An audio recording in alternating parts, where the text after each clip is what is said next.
अगस्त 1 हमारे प्रतिदिन की रोटी मिनिस्ट्रीज की ओर से आप सभी को नमस्कार। आज के मनन का विषय सबल और निर्बल, विन कोलियर की ओर से।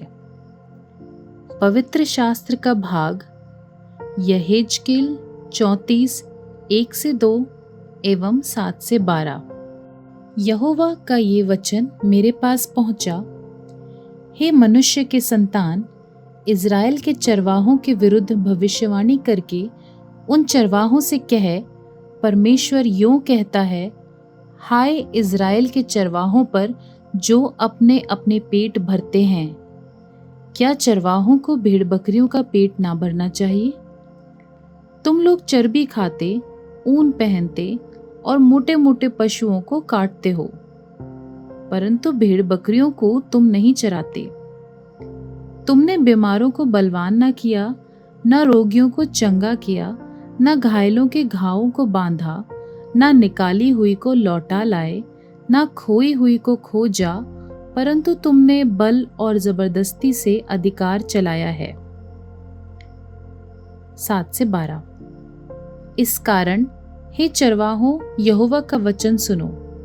परमेश्वर यहोवा की ये वाणी है, मेरे जीवन की सौगंध, मेरी भेड़ बकरियां जो लुट गईं और मेरी भेड़ बकरियां जो चरवाहे के ना होने के कारण सब वन पशुओं का आहार हो गईं, और इसलिए कि मेरे चरवाहों ने मेरी भेड़ बकरियों की सुधि नहीं ली और मेरी भेड़ बकरियों का पेट नहीं, अपना ही पेट भरा, इस कारण हे चरवाहों, यहोवा का वचन सुनो।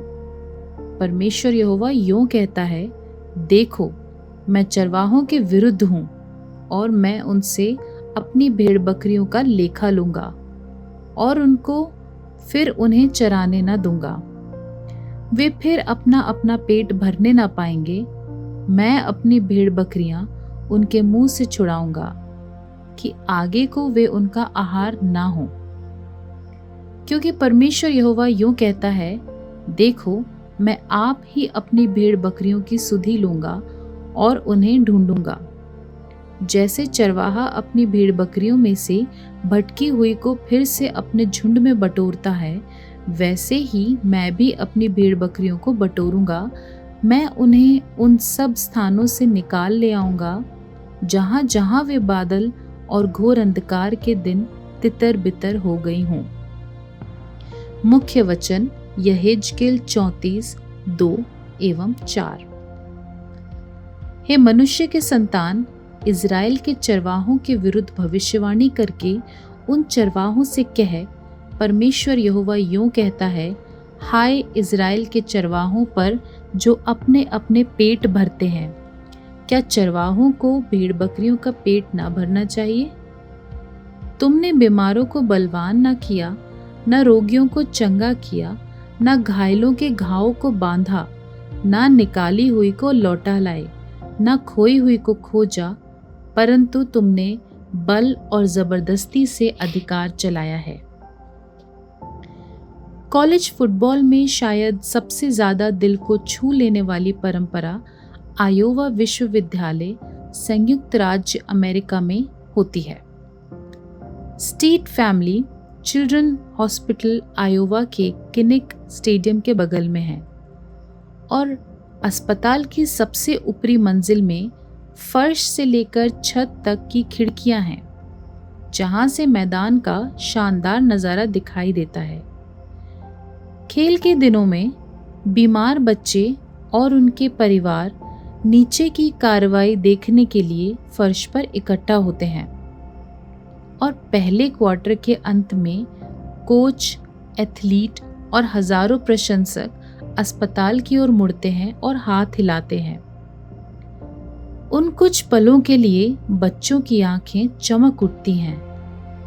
एथलीटों को खचाखच भरे स्टेडियम और हजारों की संख्या में टीवी दर्शकों के सामने एथलीटों को रुकते हुए और ये दिखाते हुए देखना प्रभावशाली है कि वे परवाह करते हैं। शास्त्र शक्तिशाली लोगों को निर्देशित करते हैं कि जो कमज़ोर हैं उनकी देखभाल करें, उन पर ध्यान दें जो संघर्ष कर रहे हैं, और उनकी देखभाल करें जो शारीरिक रूप से कमज़ोर हैं।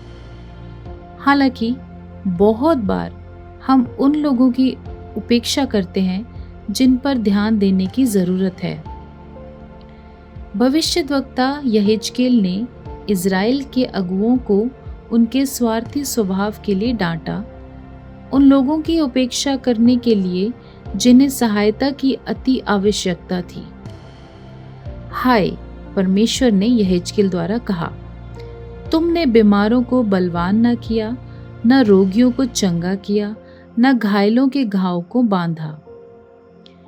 कितनी बार हमारी व्यक्तिगत प्राथमिकताएं, नेतृत्व सिद्धांत या आर्थिक नीतियां संकट में पड़े लोगों के प्रति कम सम्मान प्रदर्शित करती हैं। परमेश्वर हमें एक अलग मार्ग दिखाता है जहां शक्तिशाली लोग निर्बलों की परवाह करते हैं। आपने कैसे देखा है कि शक्तिशाली लोग कमजोरों की देखभाल करते हैं? किस तरह उन्होंने निर्बलों की उपेक्षा की है? स्वर्गीय पिता, मुझे भी वैसा ही प्रेम करना सिखाएं जैसा आप करते हैं। आमीन।